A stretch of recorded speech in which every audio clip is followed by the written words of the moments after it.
With us now is Dr. Sheila Raja, a University of Chicago professor and expert on traumatic and post-traumatic stress disorder. Dr. Raja, we're looking ahead to this trial after this horrific crime. And we know Americans around the country, and of course students at school will be watching. So as we go forward in our coverage, and as people go forward following this, what kind of impact is following these trials after these horrific incidents? We have had so many. What kind of impact does it have in the community? Is there a sense of justice being served, or are we kind of reliving the trauma of the shooting? We are reliving the trauma of the shooting. You know, there's only so much of these types of traumatic events that we can keep watching and you know, imbibing before we feel very helpless and sort of numb to the whole thing. So it's not a great idea for us to keep on doing that. And Dr. Raja, for those students who didn't suffer physical injuries, but we know mentally they are suffering, what are they carrying with them as they head back into the classroom after this experience? We know that K through 8th grade, I think on Friday, we saw those students returning back to school there in Oxford, just in that, you know, obviously the suburbs of Detroit there. So how will this potentially shape their lives? Oh, I think that these types of incidents shape people's lives forever. I mean, they're going to feel a sense of fear. You know, their sense of safety has really been shattered. And so we have to try to figure out how we involve our youth and, you know, work to create a safer system.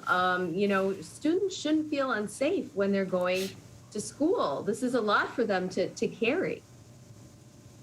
And Dr. Raja, I don't know if you were listening to this hearing in this case where the defense lawyers were saying that this is still a juvenile, right? Ethan Crumley is 15 years old, and so they want him moved out of the adult jail back into juvenile facility. Obviously, right after the crime, prosecutors and the court decided that because of the heinous nature of this crime, this horrific crime, he ought to be housed with adults. And his lawyers advocating for their client are stepping forward. They're looking at the law in this state.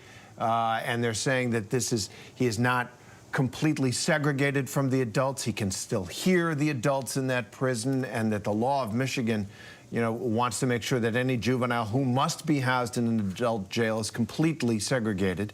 What do you make of the arguments around that, and especially the argument of the defense lawyer, you know, that he's not a threat to other juveniles anymore, that he somehow did this thing, and you can't count him as a threat, and so he would be safe in a juvenile facility? How would you look at that?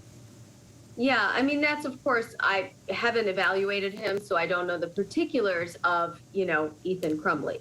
But we do know that there's often so many warning signs, as there was in this case, right, of you know, a kid that needs help, a kid that needs, you know, assistance and treatment and whatever is going on, and not to have easy access to guns, all of the prevention that could have been done and should have been done. Now, after the fact, you know, what's going to be done in order to rehabilitate him, that's something different, or can he be? We don't know. I mean, you know, I think we also really need to think about what is going to, you know, improve the sense of safety of the kids that have to go to school now.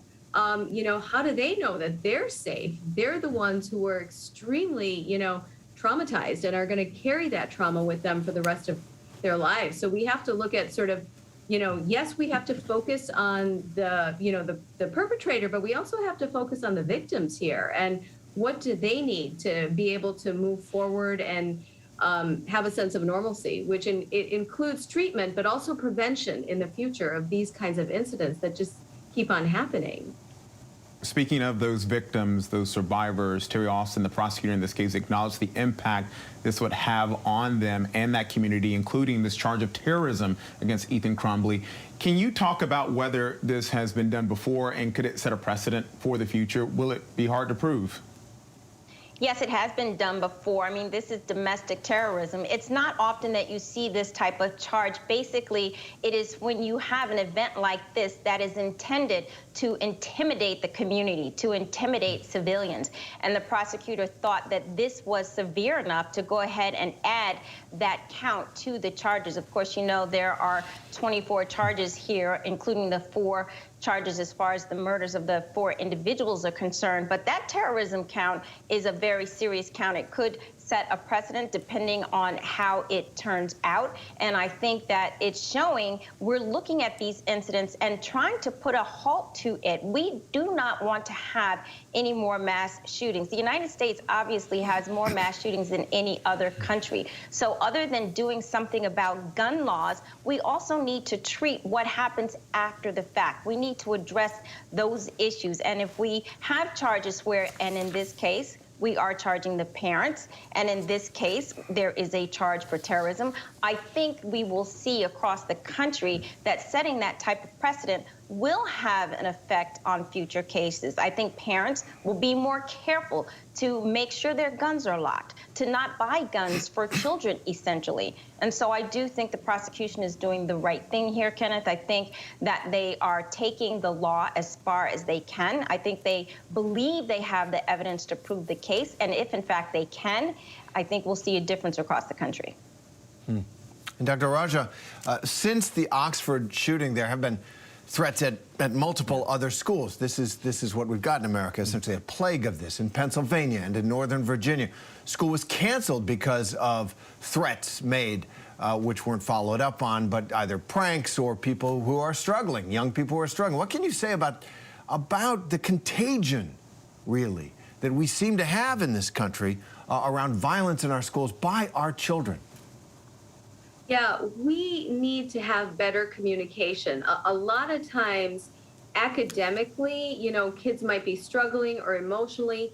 Teachers might see something, staff might notice something, but we don't have enough communication around some of those red flags. And then things build up, and then there's nowhere to go except for emergency services and things that have happened after the fact. And so we need to try to build in services where when people see somebody and a kid that might be in need, a mental health need, or, you know, emotionally they seem like something's wrong or this, you know, something's off on their assignments, there's places that they can communicate as a team and intervene early, much earlier, because we're not doing early intervention, we're doing after the fact. And it's so traumatic for our kids.